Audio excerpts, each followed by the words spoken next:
शरद जी, आपको क्या लगता है, क्या इंडिया गठबंधन के नेता इस बात को समझ नहीं पा रहे हैं, या वो अभी भी ये तय नहीं कर पा रहे कि राम मंदिर के मसले पर उनको क्या स्टैंड लेना, या उनकी पार्टी में पूरी तरीके से अनुशासनहीनता है? आपको याद होगा कि जब डीएमके के नेता उदयनिधि स्टालिन ने जब सनातन को लेकर टिप्पणी की थी, उनके कई नेताओं ने टिप्पणी की थी, तो पूरे राजस्थान के अंदर, मध्य प्रदेश के अंदर, छत्तीसगढ़ के अंदर बीजेपी के बड़े नेताओं ने, यहां तक प्रधानमंत्री नरेंद्र मोदी ने खुद उस पर उस मुद्दे को उठाया और लोगों के बीच में लेकर गए।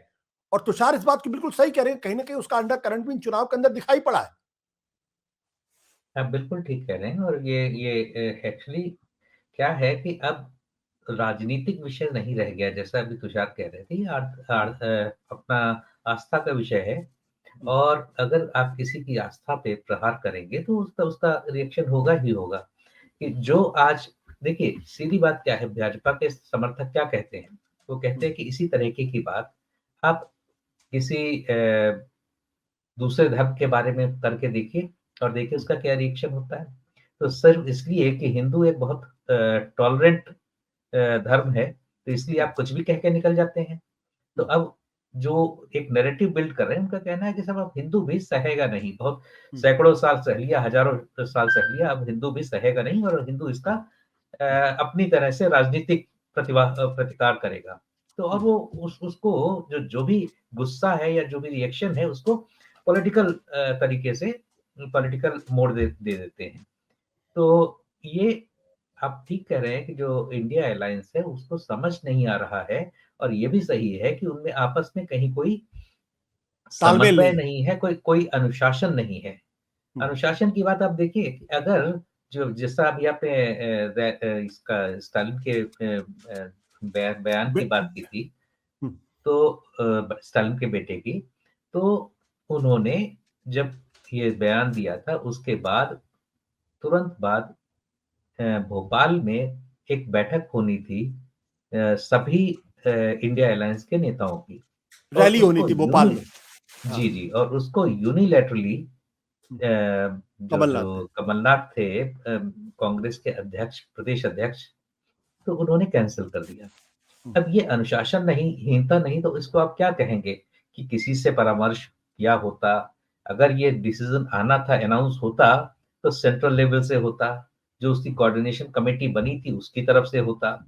तो एक प्रदेश का एक कांग्रेस मुख्यमंत्री। अध्यक्ष, सॉरी। हाँ, मुख्यमंत्री पद का उम्मीदवार, हाँ। वो यूनिलैटरली पूरे इंडिया अलायंस की रैली कैंसल कर देता है, और उसके खिलाफ कुछ होता नहीं, कोई एक बयान भी नहीं आता। जिन बयानों की आप बात कर रहे हैं, क्या आरजेडी की तरफ से किसी भी नेता ने प्रतिवाद किया हो कि नहीं, ये बयान ठीक नहीं है, हम इससे अपने को डिसोसिएट करते हैं?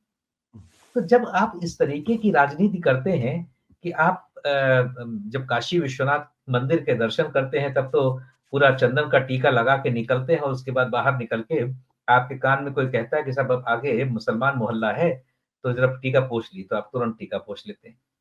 तो ये आपकी आस्था है। आप आस्था से गए थे, तो आस्था है आपकी। लेकिन आप किसी दूसरे मोहल्ले में जाएँगे तो आपकी आस्था बदल जाती है। तो ये सारी इस तरीके की राजनीति जो है, ये समझ नहीं पा रहे हैं कि भारतीय जनमानस बदल चुका है, और आगे भी बदलता जा रहा है, जिसमें एक बड़ी कैटलिस्ट की भूमिका बीजेपी और संघ परिवार के दूसरे सदस्य निभा रहे हैं। और उसका इनको रास्ता समझ नहीं आ रहा है कि हम या तो उनकी पिच पे उतरें, जैसा कुछ जगहों पे किया गया, कि सॉफ्ट हिंदुत्व का एक लेके आए। लेकिन जो अपनी सेकुलर थाती है, उसको वो क्यों छोड़ रहे हैं? उनको बताना चाहिए कि साहब इससे किसी का कोई हित नहीं होने वाला, जी। अहित ही होना है। जी। बट शरद भाई, एक एक सवाल जो जो हमारे बहुत सारे दर्शकों के मन में होगा, वो सवाल ये, क्या आज भी 3 दशक बाद भी राम मंदिर का मुद्दा दरअसल भारतीय जनता पार्टी के लिए वोट ला पाएगा? क्योंकि बहुत सारे लोग कहते हैं कि भाई कितनी बार आप इस मुद्दे को भुनाने की कोशिश करेंगे। क्या ये वाकई में मुद्दा है जिसके आधार पर भारतीय जनता पार्टी 2024 की जो लड़ाई है वो लड़ पाएगा और जीत पाएगा?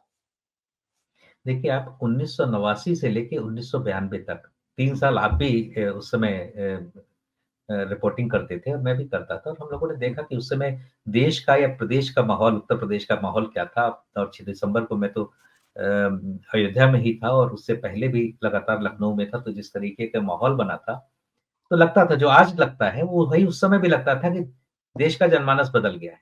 हम्म, लेकिन जैसे ही बाबरी मस्जिद गिरी और उसके बाद 3-4 राज्यों की बीजेपी सरकारें बर्खास्त हुई।